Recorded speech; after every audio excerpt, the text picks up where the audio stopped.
Now, another basic concept of criminal law, another tool of the criminal law, is the principle of legality. One famous scholar has said that it is the principle, the first principle of American criminal law, the most basic one we have. In some sense, it trumps all other rules. The principle of legality gets at this basic point, that we don't punish a person because he's bad, or because he's immoral, or because he's dangerous. We don't even punish a person because he's committed a bad or dangerous or immoral act. We only punish a person if that bad or dangerous or immoral act is also a crime. Or, as a Latin phrase is translated, no crime without law, no punishment without law. That's the basic rule of law. Put simply, unless an act is defined as a crime, unless it is announced to the community in advance that specified conduct is a criminal offense, a person may not be punished for committing the act in question. That, at its core, is the principle of legality, and in the United States of America, in the 20th and 21st centuries, this means that unless a legislature makes specified conduct a crime, puts it in writing, it's impermissible to punish a person for committing the act in question. Think back to the Keeler case that we talked about just a little earlier. The man who beat his wife in the abdomen to kill the fetus. Now, this was a person who committed a terribly immoral act, a person who at some level deserves punishment. But he cannot be punished simply because he did something immoral or dangerous. There must be a crime on the books. And the crime on the books at the time, murder, as we saw, didn't fit his actions, because a fetus wasn't a human being as it was defined at the time. Thus, Keeler could not be prosecuted for murder. Unless and until the legislature makes his conduct a crime, it is inappropriate to punish him for his bad conduct. That is the point of the principle of legality.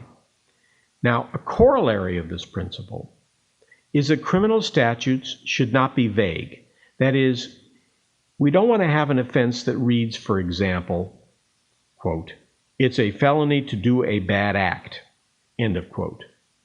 Or consider a story I read recently in the paper in which a legislature wanted to punish cheerleaders, who, and here was what the statute would have read, dances in a sexually suggestive way.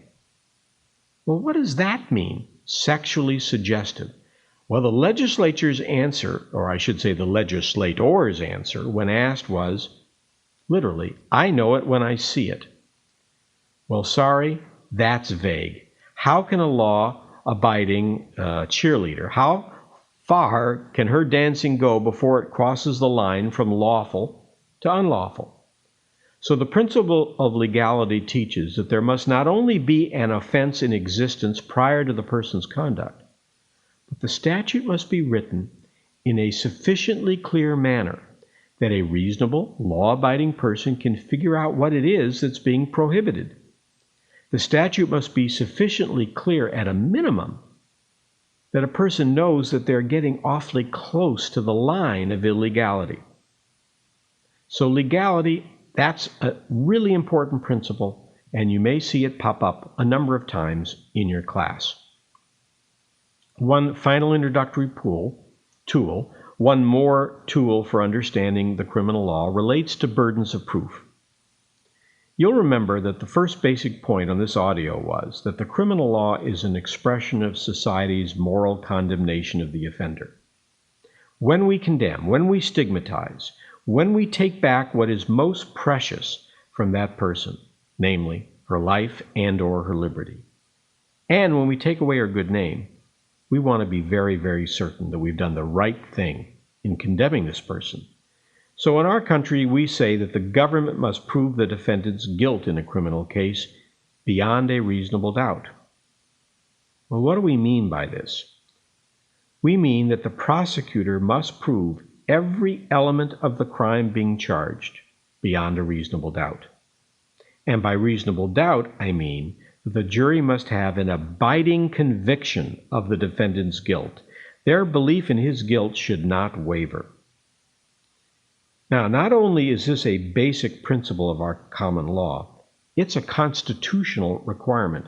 The Supreme Court of the United States has held, in a case called In Re Winship, that the Due Process Clause of the Constitution, the requirement that no person shall have life, liberty, or property taken without due process of law, that requires that the prosecutor prove beyond a reasonable doubt, and I quote now from Winship, every fact necessary to constitute the crime charged.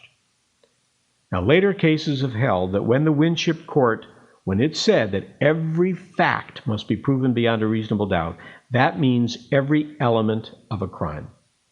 In other words, you look at the definition of the crime, and the prosecutor must prove beyond a reasonable doubt every element of that crime in that definition. So, as we discuss the elements of the crime, or as your professor does, keep in mind that the prosecutor must prove these elements, all of them, beyond a reasonable doubt. In contrast, the prosecutor is not constitutionally required to disprove defenses to crimes. The legislature there may, if it wishes, put the burden of persuasion on the defendant to prove the defenses. But to the basic ingredients of a crime, the elements of a crime, the burden to prove this is on the government beyond a reasonable doubt. Always. Okay, let's review. These were the introductory points. We discussed how the criminal law differs from civil law in that a criminal conviction involves moral condemnation of the wrongdoer. We also saw that there are theories of punishment that you need to know, retribution and utilitarianism. We have seen that there is the principle of legality. No punishment unless there's a crime on the books, and that statute must be reasonably clear, not vague. And keep in mind the burden of proof rules that I just mentioned.